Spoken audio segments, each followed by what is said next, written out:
Namaskar. Welcome to another episode of Editorial. Brahmins are profiteering of Indian people.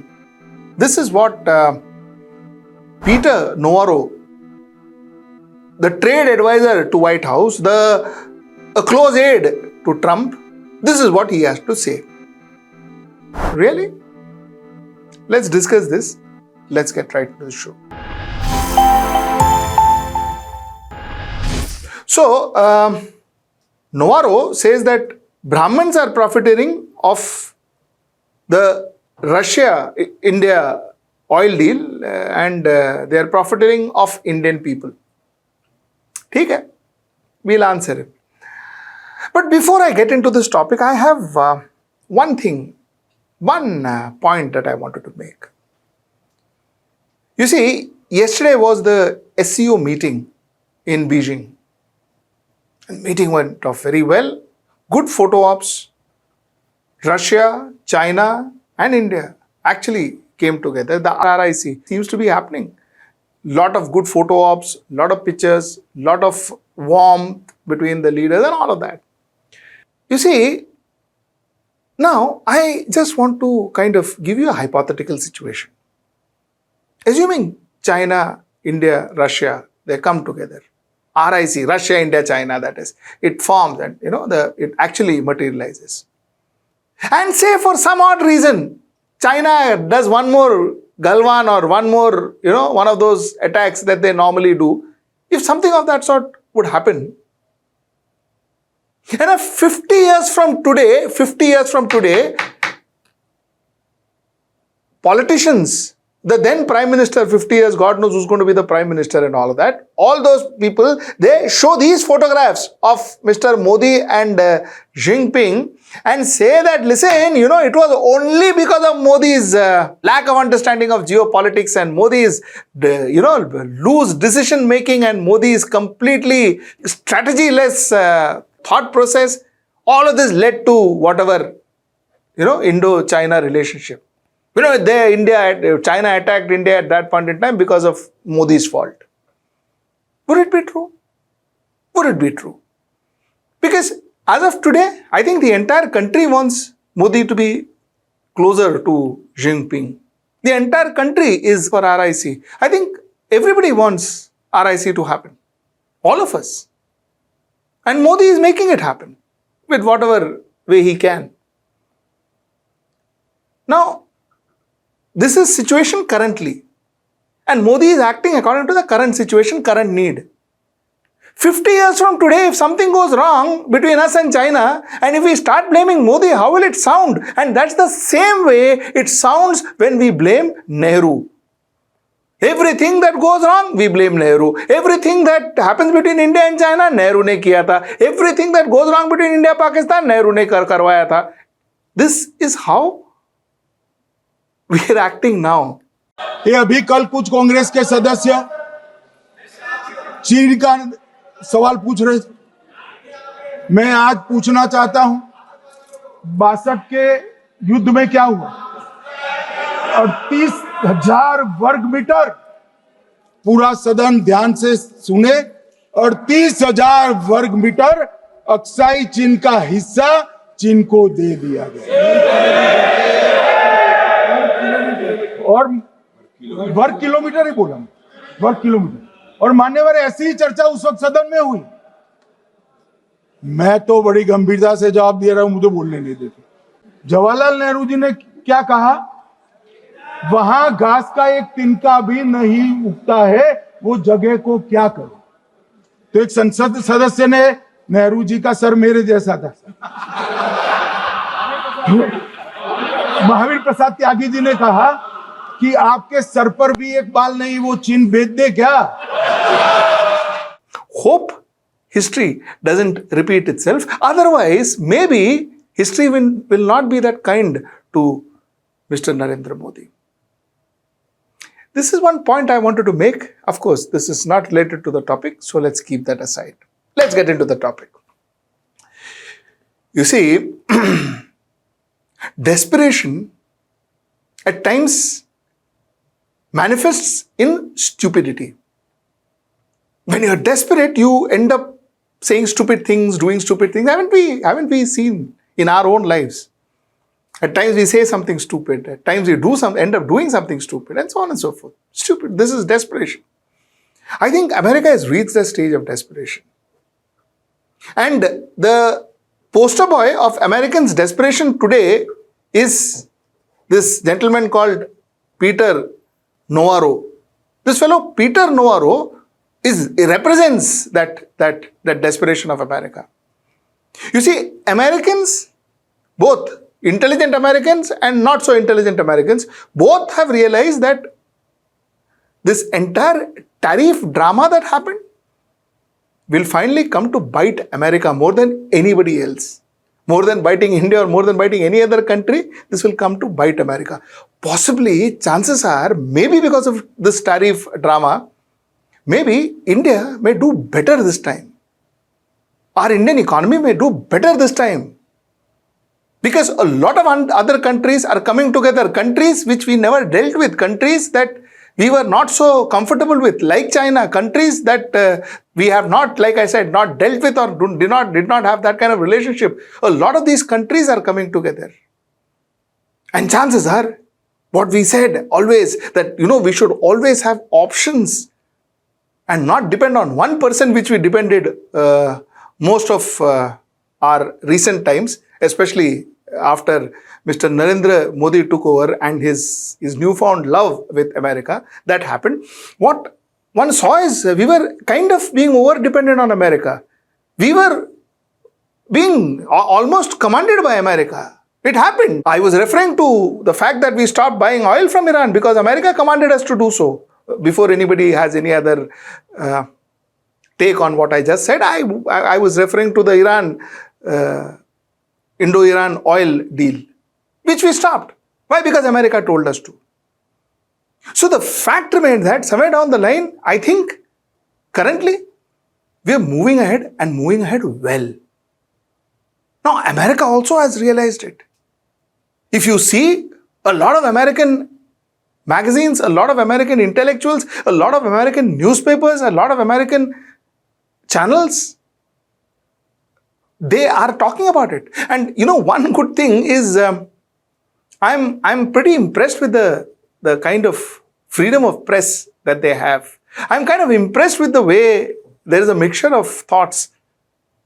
People express themselves in the United States. I should say, this is the time one sees that. And if you see, a lot of people are supporting India against their own president.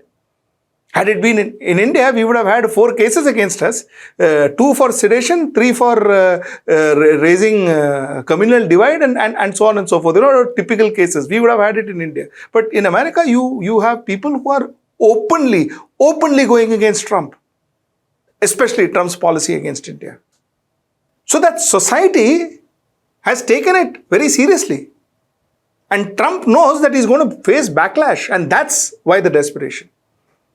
And like I said, the poster boy of Trump's desperation is Peter Navarro. Peter Navarro has been talking about India. Recently, I did an editorial. Please have a look at it. And now again. You see, chalo, that is desperation, all that I understand. See, Peter Navarro, like I said, is a trade advisor to the White House. Trade advisor to Trump administration. Trump is supposed to be the president of United States. United States is supposed to be it is the most powerful nation in the world. You are the advisor to the most powerful man in the world, and you make statements which are ludicrous, which has no base, absolutely baseless, nothing to do with reality. बोलते ना बिना sir पैर के बात. That's what he is doing. You see, the first point he raised, Brahmins are benefiting out of the Russia-India deal. What are you talking about? What basis do you have to make this kind of allegations? Which Brahman? What has Brahman got to do with all of this? You're trying to kind of create a divide and all that. Like, come on, at least learn, at least study, at least have a strategist to advise you how to create divide. Arey, kuch bhi mat karo yaar. This, so even our andhbhaks won't accept it. So I thought, absolutely something that just doesn't befit advisor to the President of the United States. Are kuch nahi to bhi. Trump is the president, I understand, so you may find a lot of these kind of advisors, but at least respect the post, respect that chair, that White House. How can you make this kind of statement? I find this appalling and I find this very stupid. So that's the first point. Acha, now I had before I recorded this show, I wrote a post in Facebook wherein I spoke about this, and a lot of people told me, oh, no. He was actually, if you see the dictionary, Brahmin means the elite, and he was meaning the elite of India is making money. Hey, hello, let's not get there. What, you sit with a dictionary when you hear a person speak? He was not speaking in some diplomatic closed door meeting. He was speaking to a television channel. So what? People are supposed to take dictionary and understand what he is trying to say? Are you saying that the man who doesn't understand what is happening around him, that man is going to derive Brahman is the elite class, and he was meaning the elitist, and the elitist is making money out of the poor? Even that is the case. Tell me, which elitist is making money? Which elitist is he talking about? Which elitist? Oh, is he referring to Mukesh Ambani? The same Mukesh Ambani who Trump will not leave an opportunity to meet whenever he can? Is that the person he is talking about? ठीक है. Let me ask him another question then. You see, Ukraine-Russia war. Do you know which company is making the maximum benefits? That is Starlink, United States, Elon Musk. He is the one who is making a lot of money. Israel-Palestine war. There are capitalists sitting in America making money out of it. So was every war that was fought in recent times. American capitalists made money out of it. So what is he questioning about Indian elite? A lot of you may be actually thinking as to, we saved a lot of money in our crude oil purchase. No doubt about it. But why was that money not percolated to a common man? Why didn't common man in India get the benefit of that saving? It's a very valid question. Very, very valid question, and we should be asking our government this. Mr. Narendra Modi has to give us that answer. But then that is our internal problem. That we will ask separately. In a separate editorial, we will ask that particular question. What does Peter Navarro got to do with that? Point number 2 that he made. You see, he said that India buying oil from Russia, this could change the world order. What is India doing? India is changing the world order. India is changing the world order. India wants the world order to change. Why? Theka le rakha hai kya humne? Have we given you some kind of commitment that we will make you the numero uno, you will remain the numero uno, we will work? At times, some of the events that we participated in, it looked that way, but the words of candidate Trump, अब की बार Trump सरकार. नमस्ते Trump, नमस्ते Trump, नमस्ते Trump, नमस्ते Trump. मैं कहूंगा India US friendship, आप बोलेंगे long live, long live, long live, long live. India USA relations are no longer just another partnership. It is a far greater and closer relationship. My friend, India's friend, the President of the United States of America, Mr. Donald Trump. Okay. Apart from that, have we given any official commitment as the country that we will ensure that you will remain numero uno, lone power in the world? We've given no such commitment, and we'll be happy if there is a change in the world order. Who says we won't? And why shouldn't we? Why shouldn't we be happy? Like I said, America has not been a great friend and a great help and a great, they did trade with us. A lot of things we gave back to them. So there is no favor and all that happened here. It is mutual trade. We did it. So end of the day, what do you mean? This Russia-India deal will bring about a change in the world order. I hope it does. I wish it does. I pray it does. So that's point 2. Point 3, where he says that, India, is helping Russia to build its war chest. Matlab, we are giving them money so that they can create a bigger army to kill more people in Ukraine.